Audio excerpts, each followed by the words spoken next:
안녕하세요. 나혜입니다. 예정에는 없었지만 이렇게 갑자기 방송을 올리게 된 것은 이스라 작가님의 인생을 바꾸는 이메일 쓰기를 어제 완독하고 이런저런 얘기를 하고 싶어서 방송을 켰습니다. 이스라 작가님은 가녀장의 시대라는 소설을 읽으면서 알게 되었는데 작가님의 유명세를 생각했을 때 저는 좀 늦은 감이 있습니다. 그 소설을 굉장히 재밌게 읽었고 지금까지 우리가 의문을 가지지 않고 썼었던 의뢰 그러하겠거니라고 생각했었던 세태들, 단어들을 뒤바꾼 부분들도 너무 좋았고 소설을 처음부터 끝까지 재미있게 읽을 수 있도록 이끌어가는 그 글힘, 아주 정말 맛있게 읽었습니다.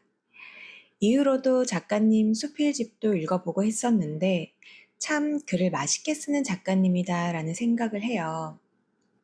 글을 잘 쓴다, 센스 있다, 재치 있다 이런 말들도 많지만 저는 글맛이 있다라고 표현을 하고 싶습니다. 아주 맛있는 음식을 먹을 때 우리가 한 가지만으로 얘기하지는 않잖아요. 오묘한 맛의 조화, 재료들의 어우러짐, 데코레이션, 그 음식을 먹을 때의 분위기, 함께 먹는 사람들, 그런 여러 가지 요소들이 마음에 딱 들어찼을 때의 그 풍요로움, 그런 것들을 한 권의 책을 읽으면서 경험하는 것 같아요. 그리고 이 책을 책임 편집하고 출판하신 이야기 장수의 이현실 장수님, 대표님이시죠. 저는 그분의 기세를 굉장히 좋아합니다. 여자들이 살고 있습니다의 저자이자 제가 너무나 동경하고 그렇게 되고 싶어하는 언니들의 모습, 팟캐스트의 멘토로 삼고 싶은 김하나 작가님과 황선우 작가님의 팟캐스트인 여자들이 토크하고 있습니다의 이현실 대표님이 나오셨는데 목소리부터 아주 기세가 넘치십니다. 저는 소리에 민감해서 크고 쩌렁쩌렁한 목소리 톤을 가지신 분과 얘기를 오래 하거나 하지를 못해요. 금방 피곤해지고 귀가 예민해서 하이톤의 소리를 계속 들으면 굉장히 힘들고 피곤하고 불편해집니다. 그런데 이현실 대표님의 목소리가 엄청 크세요. 하지만 제가 이현실 대표님이 나오셨던 에피소드를 끝까지 재미있게 들을 수 있었던 건 목소리만으로도 느껴지는 그 기세 때문이었어요. 자신의 일을 너무 사랑하고 정말인지 그 뿜어나오는 뜨거운 열정이 느껴지고 사람이 이렇게 자신의 일을 사랑할 수가 있구나. 그러면서 너무 즐거워하고 행복해하는 모습이 그 진실됨에 제가 너무 이끌려서 이렇게 끌려 들어가더라고요. 그 긍정적인 힘에 딸려서요. 그래서 인스타 팔로우를 하면서 그분의 행보를 지켜보고 있는데요. 열정적으로 활동하시는 모습 정말 대단하고 존경스럽게 생각하고 있습니다. 이런 두 분이 만든 책이라면 적어도 저에게는 믿고 볼만 하다는 거죠. 처음에는 정말 이메일을 잘 쓰는 방법을 기술해 놓은 책이라고 생각했어요. 앞부분에는 그런 내용들이 많이 나오기도 하고요. 그런데 읽으면 읽을수록 이건 기술이 아니라 헤아림에 대한 이야기구나라는 생각이 들었습니다.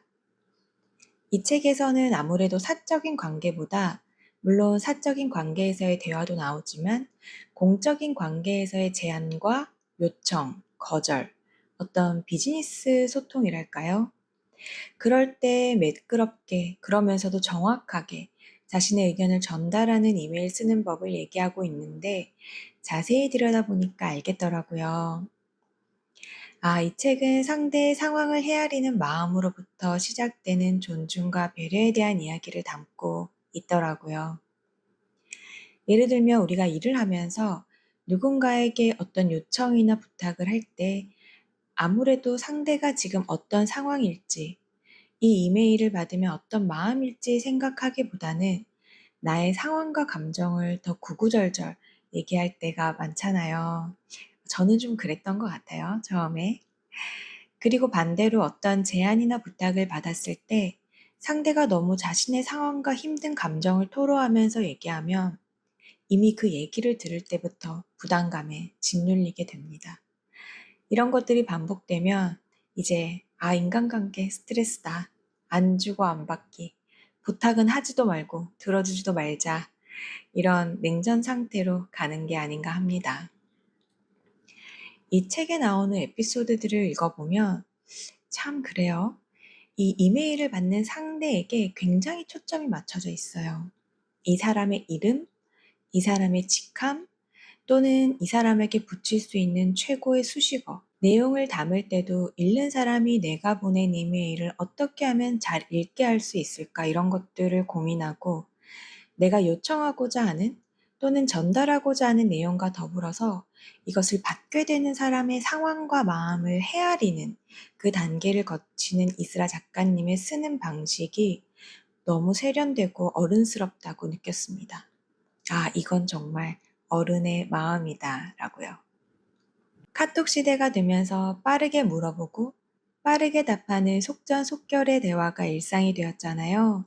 그러다 보니까 상대의 상황과 마음을 충분히 헤아릴 시간을 갖지 못하게 된 것 같아요. 저는 사실 전화보다는 글을 선호하긴 합니다. 그리고 글보다는 만나서 대화하는 것을 더 좋아하고요. 물론 글이라는 건 정제되고 목소리나 표정에서 느껴지는 감정을 온전히 다 전달하기에는 부족해서 오해를 부르기도 하지만 어쨌든 말과 말 사이에 시간을 가질 수가 있다는 게 좋은 것 같아요. 내가 할 대답에 대해 한 번, 두 번 생각할 시간을 갖는다는 것. 그래서 그 말을 준비하면서 나의 입장에 대해서만 생각을 하는 것이 아니라 이 말을 들을 상대방에 대해서도 한 번쯤은 우리가 생각을 해보게 되잖아요. 그를 다듬으면서. 그 마음을 헤아려 보고 그 상황을 이해하려고 해보기도 하고 서로의 다름을 짚어보고 또 그것을 수용하고 그런 헤아림의 시간을 가진 뒤에 나에게서 나오는 말은 글일 수도 있고요. 즉각적으로 바로바로 대답하는 것과는 차이가 있을 거라고 생각합니다. 이스라 작가님도 그런 얘기를 하죠. 이메일의 좋은 점은 상대방에게 시간을 벌어준다는 것이다. 차분하게 업무 내용을 숙지할 시간, 정돈된 답장을 쓸 시간, 카톡보다 문자보다 전화보다 덜 즉각적이니까요. 맞아요. 이메일은 또 글은 시간을 벌어줍니다. 이런저런 요소들을 파악하고 둘러볼 수 있는 시간을요. 저는 너무 밀착된 관계는 오히려 관계를 망치게 되는 지름길이라고 생각을 하는데요. 그래서 사람과 사람 사이에는 거리가 필요하고 서로가 그 선을 지켜주는 것이야말로 그 한 사람의 세계를 존중하고 받아들이는 거라고 느끼는데 그 거리야말로 그 사람이 살아가는 일상과 느끼는 감정들, 어려움, 그런 것들을 헤아리고 배려하는 시간으로부터 나오는 게 아닐까 합니다. 제가 말하는 거리라는 건 너 더 이상 다가오지 마, 멀리 떨어져 이런 게 아니라 너무 깊숙하게 그 사람의 모든 것을 일거수일투족 다 알려고 하거나 그 사람의 삶의 너무 많은 부분들을 관여하거나 붙들지 않는 걸 얘기를 해요. 너무 다 아는 것처럼 얘기하지 않는 것, 함부로 판단하지 않는 것, 속단하지 않는 것, 이런 것들요. 저는 이 책을 읽으면서 좋은 말하기란 무엇일까라는 질문에 대한 하나의 대답을 찾았습니다. 내가 이야기하고자 하는 바에 대해서 어떻게 하면 상대에게 잘 전달될 수 있을까를 고민하는 동시에 나와 대화를 하고 있는 상대의 상황과 마음도 내가 잘 헤아리고자 하는 친절한 마음을 가지는 것. 그리고 나오는 대로 말하는 게 아니라 상대가 나에게 시간을 벌어줬다면 그 시간을 충분히 사용해서 생각을 하고 얘기를 하는 거죠. 그렇게 한다면 실속을 챙기면서도 무례하지 않고 상냥하면서도 얕보이지 않게 거절하면서도 상처 주지 않을 수 있지 않을까라는 생각을 합니다. 말처럼 쉽지는 않죠. 어렵습니다. 관계는 혼자 하는 게 아니잖아요. 서로 간의 상호작용이고 한 사람만 그렇게 한다고 해서 좋은 관계가 유지되는 것도 아니고요.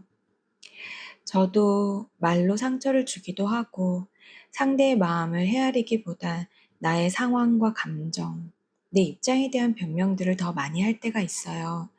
그럴 때는 꼭 하고 나면 아차 싶죠. 그리고 단호하게 얘기해야 되는 순간도 분명 있으니까요. 인간관계를 현명하게 잘 하시는 분들을 보면 확실히 유연함이라는 게 있는 것 같아요. 상대의 감정을 살피면서도 자신의 입장에 대해 명료하고 분명하게 밝히고 서로가 계속해서 건강한 관계를 유지해 나갈 수 있도록 좋은 씨앗을 많이 심는 것 같습니다.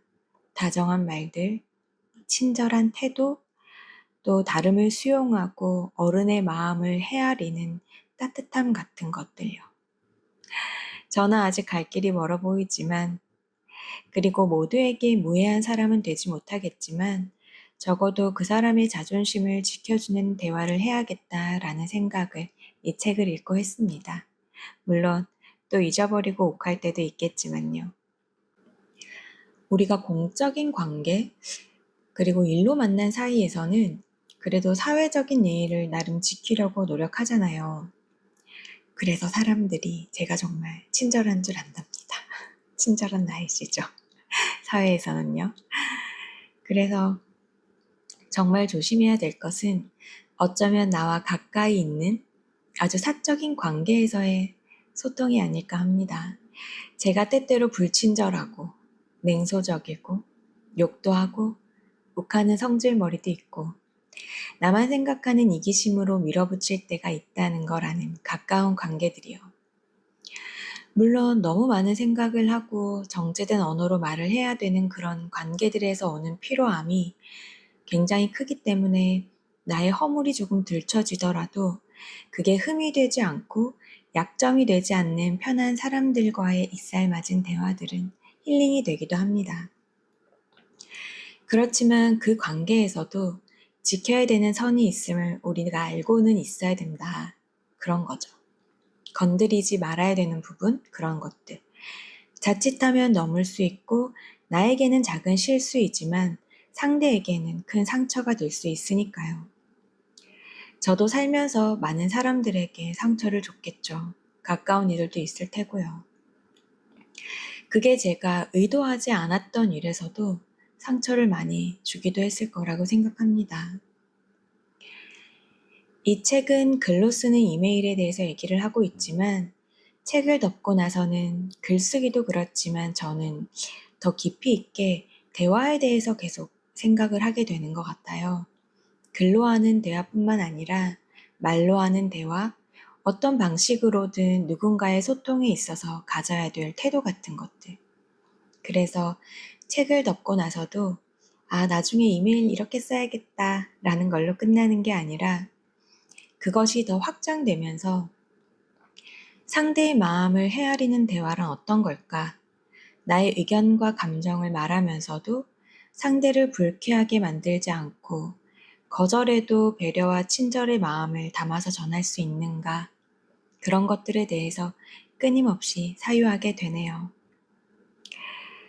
혼자 생각만 하고 넘기기에는 아쉽고 저도 말이 많은 사람인데 나이가 들수록 듣는 귀는 열고 말하는 입은 닫아야 해서 하고 싶은 말의 10% 정도를 말하는 것 같아요, 요즘. 그래서 이렇게나마 하고 싶은 말들을 풀어헤쳐 보았습니다. 혹시 이 방송을 들으면서 생각나는 사람이 있다면 오늘은 그 사람을 좀 헤아려 보는 시간을 가져보면 어떨까요? 꼭 이메일이 아니더라도 진심을 전하고 싶었던 마음이 있다면 글로 적어서 보내보는 것도 좋겠네요. 그럼 오늘의 독고수다방은 여기까지 열도록 하겠습니다. 지금까지 함께 얘기 나눠주셔서 감사하고요. 오늘도 다정할게요.